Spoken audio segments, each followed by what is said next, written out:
Welcome to my.na property, where we unlock the doors to your next chapter. Join us as we navigate through the finest homes, investment opportunities, and design inspiration in the heart of Namibia. Let's embark on this exciting journey together.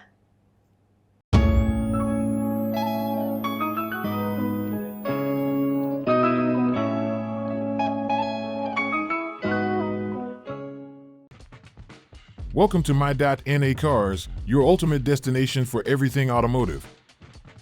I am your host, Diana Master. Teamwork makes the dream work, right? Discover the latest models, innovative technologies, and expert insights from our passionate hosts.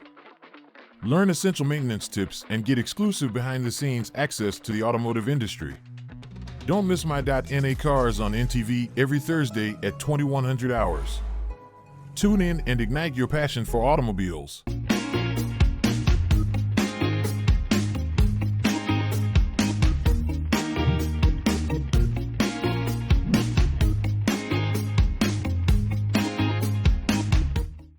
In the news today, the Gondwana collection has introduced a new development to its portfolio, namely the Wynberg Urban Port, which opened its door last week.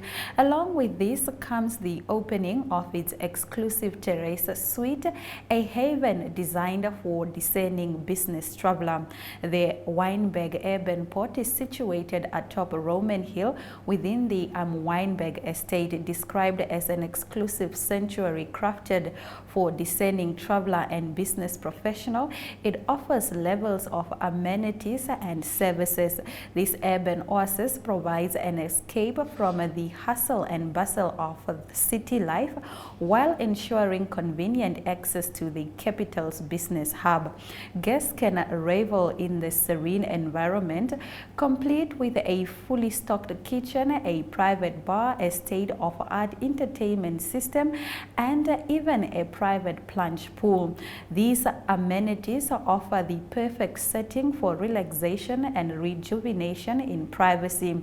For corporate travelers, a dedicated business suite is at their disposal, equipped with a large screen, laptop connections, and a printer, ensuring that all the tools needed for a successful business trip are close at hand. Managed by the Wynberg Hotel, Urban Port guests benefit from a personal attendant who can arrange bespoke activities, secure dinner reservations, and cater to special requests, including spa treatments and the hosting of dignitaries. This upmarket home away from home boasts an expansive 225 square meters of living space spread across 3 floors, providing breathtaking views of the city. The Urban Port is now available for bookings, accommodating 2 guests. However, with its extra bedrooms, more guests can be accommodated on special requests at, of course, an additional cost. We will be right back. Stay with us. Neo Paints has established a 67-year Namibian legacy, creating personalized paint solutions that blend quality and innovation for the Namibian people. We pride ourselves in being a 100% Namibian-owned company, investing in our country and our people by employing and empowering true Namibians. With every brushstroke, Neo Paints commits to our quality guarantee and always delivering a coat of excellence. At Neo Paints, we always stay true to our country. We are as Namibian as you.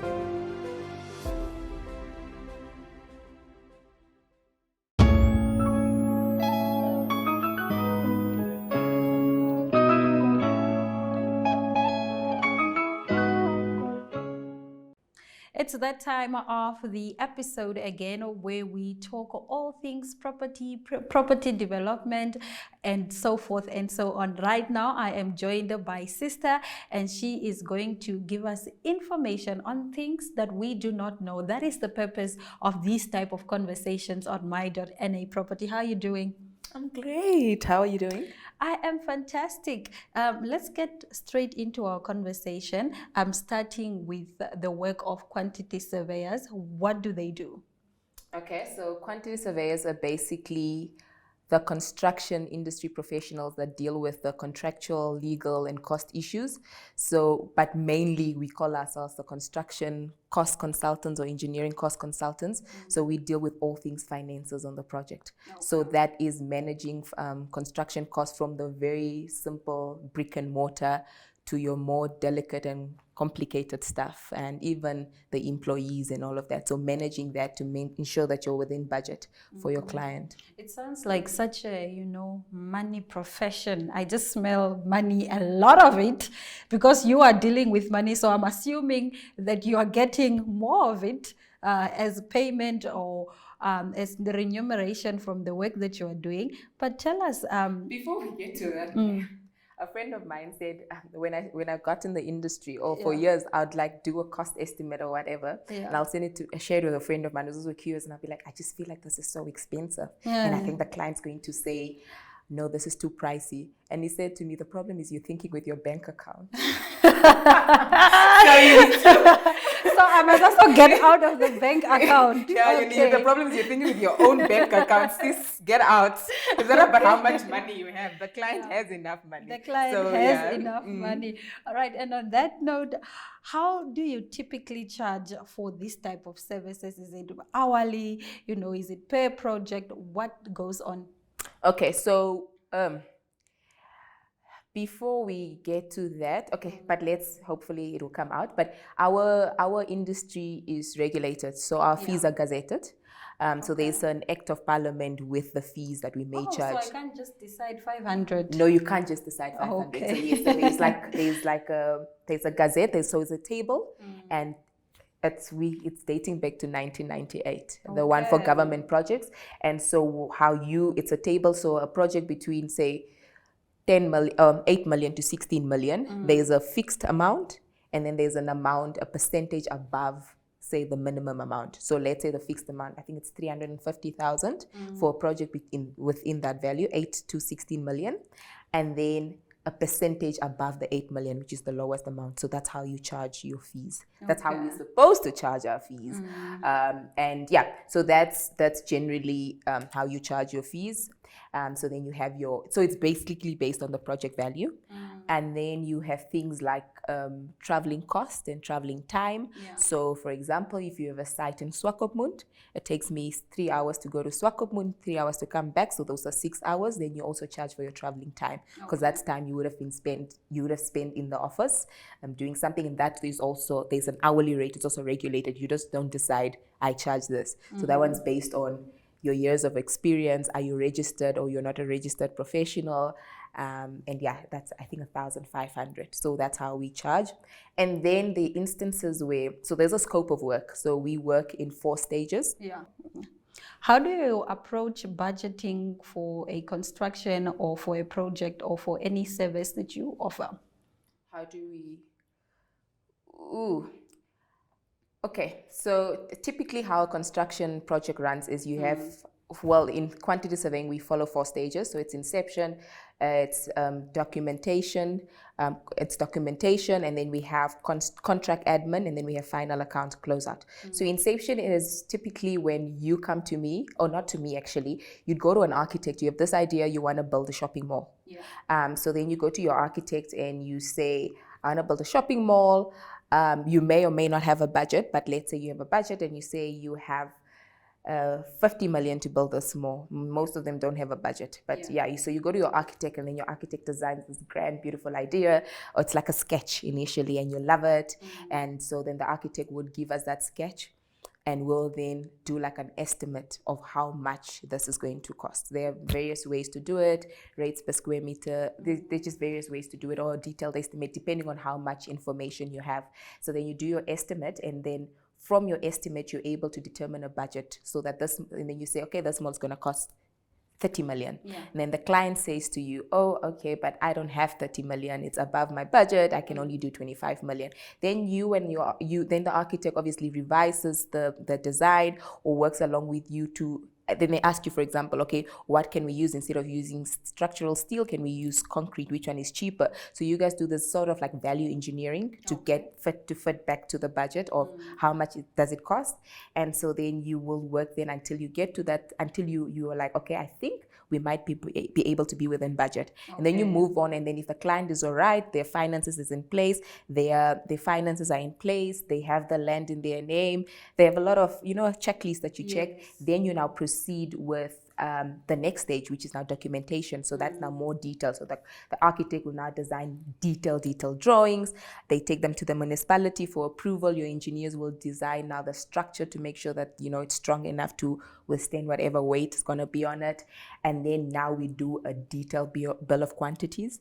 So that one really breaks down the building into the different elements and the different components that it has: foundations, brickwork, ceilings, everything. So you break it down. So every single item in here, you break it down and you price it. And then so that's what you use when people go like, tender document. It's the bill of quantity that you produce. Yeah. So then you prepare that's now also part of like your tender documentation. It forms part of the tender documentation with the drawings. The contractors get it, they complete it, you get it back, you do a tender evaluation and adjudication, and then you recommend not always the cheapest or the lowest price, but really, because sometimes it's you can just see this guy won't be able to complete the work. So then you recommend that we recommend this guy based on this and this. Obviously, there's a criteria that you follow when you do your adjudication, and then you go on to site. And then on site as a QS, then you're responsible for every month you need to value the work that the contractor has done. So if they've done foundations, or they've done brickwork, how much of that brickwork have they done, and then you just pay them for that. So then they get paid for that. So every month you're on site, and then so you manage financial control, there are changes, you manage that as well. And then at the end of the project, when the guy is done, you and him, usually just us and the contractor, still remain on the project, which is what we call the final closeout stage. Is now the contractor and I will sit, and then we'll look at, but you actually paid me less for paint, I did more paint work. And then you're like, okay, prove me wrong, or no, but this is according to my drawings, this is what I have. And then you sort of like you close off the final account, he gets his final payment, or you reduce. Practical completion is now when the building is handed over to the client, you reduce that, but you keep retention. But so that's the process of quantity surveying. Basically, quantity surveyors are basically almost accountants. It's really technically a specialized field of accounting. It is. It's more money. It's just, I guess, you need to understand the building industry. Like, if you don't know what I need to understand the construction. Like in this room, I need to understand what am I pricing. So you need to sort of that's why you need to do the technical stuff. When you are in school, you need to understand how a building, what forms, what makes part of a building, and the process of a building. Like, you need to, you can't just go to site and then you see something is wrong and you're quiet. So you need to understand. So if a wall is not straight, you need to be able to say that is not straight, that's not correct, that's not according to the drawing. So you need to sort of have those technical skills. So it's like a nice merge. You need to you manage the contract also mostly, so you need to have you understand the legal side of things. So we need to know the GCC contract out of our heads. And then the money stuff, and then obviously the technical stuff that come with. So it's like a merge of different things. Okay, that's very interesting. What background or experience do you have in quantity surveying? Okay, so should we date it back? But so I did it. So I studied, when I did my quantity surveying degree, they didn't offer it locally, but they now do offer it at NUST. But I studied at the University of Cape Town, and so we had to do a 3-year degree in construction studies. And then after your 3rd year for your honors, you then either specialize in quantity surveying or in construction management. And then so I did then my honors in quantity surveying, worked for 3 years. I worked for a building construction company.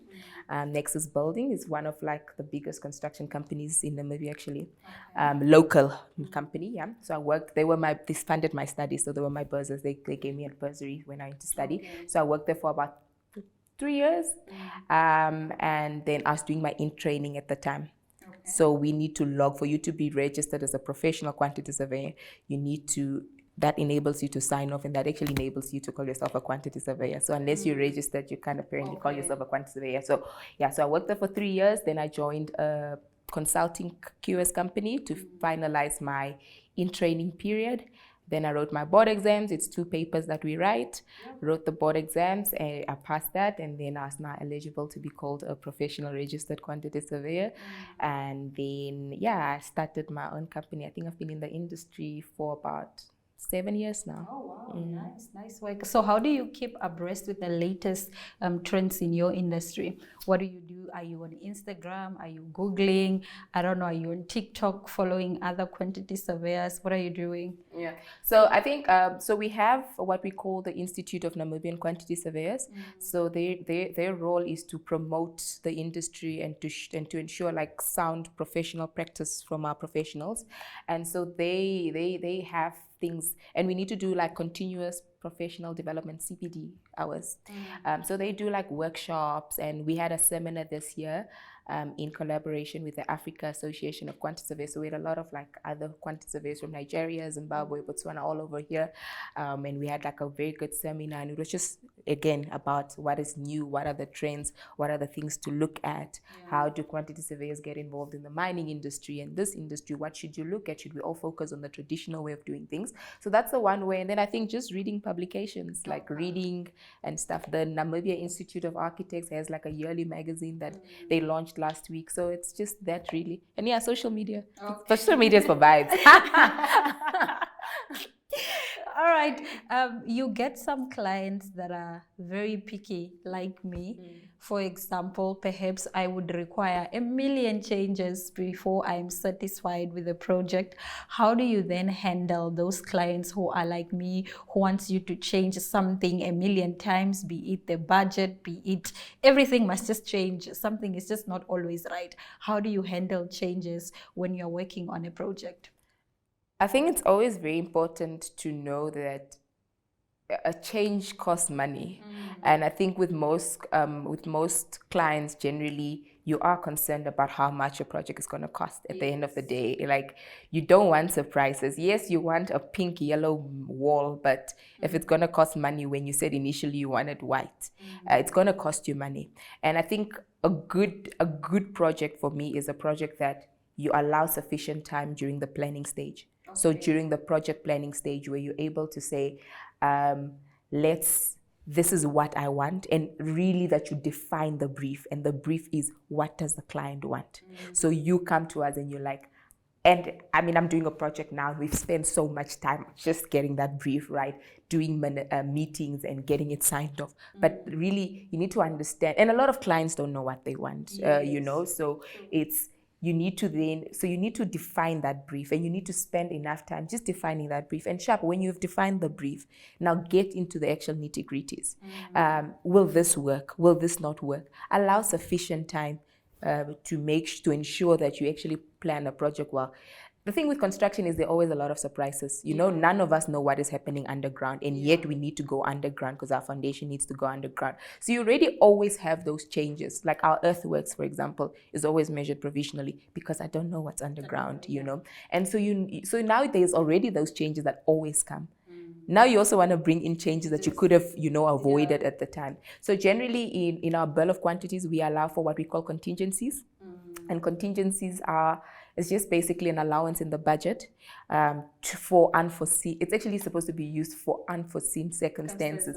Things like what is underneath the earth that we didn't know. You start digging and then you realize, gosh, there's a rock that I need explosives to actually be able to break that rock. I won't be able to, dig this through normal means. So then it pays for that. But nowadays, it's also for, I forgot I think a nice feature wall will be nice. Do you have money in your it's like in your contingency, and then the architect wants to use it. So but I think projects that are planned properly. I've also done projects where the planning stage was rushed out, and you do see it, because then you have a lot of changes, and when you have a lot of changes, the budget also runs out very quickly. And at the end of the day, what the client's concerned about? I know I get my building, but why am I paying 2 million more than I should have? So really, it's just to ensure that is managed, and really looking at what is cosmetic and what is necessary. Okay. Yeah. All right, sister, thank you very much for joining us on my.na property. It has been a pleasure. I learned that, quantity surveying is just another fancier term of dealing with books and accounts and other things additionally. Yeah, definitely. Thank you very much for joining us on my.na property. Thank you so much. It was a pleasure. We will be right back. Stay with us.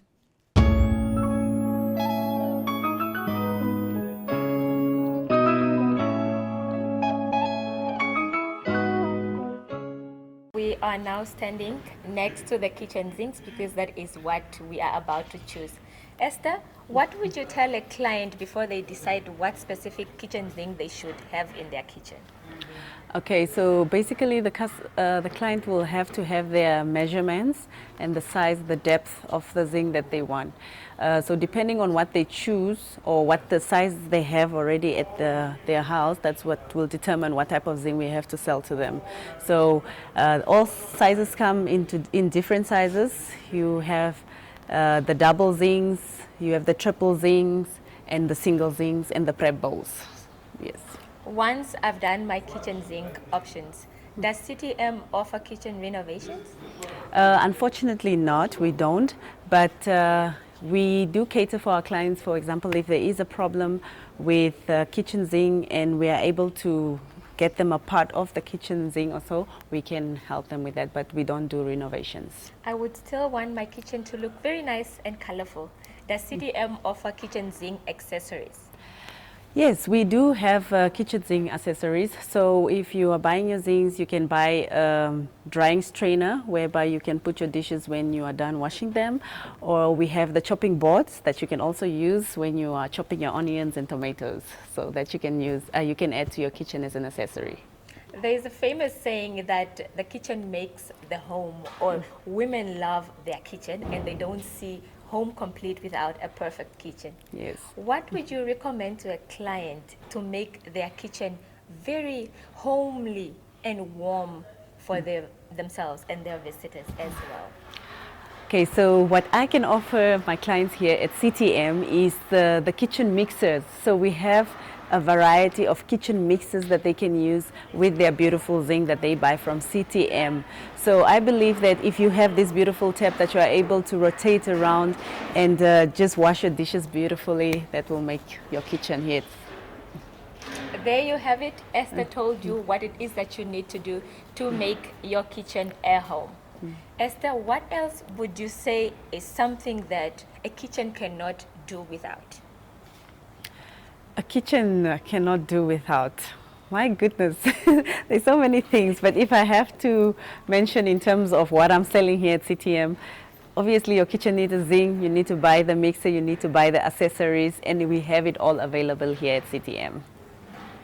You've heard it from the horse's mouth herself. You deserve a beautiful home. So please do come through to CTM Ongodiva, and Esther will be delighted to help you create your house into a beautiful home.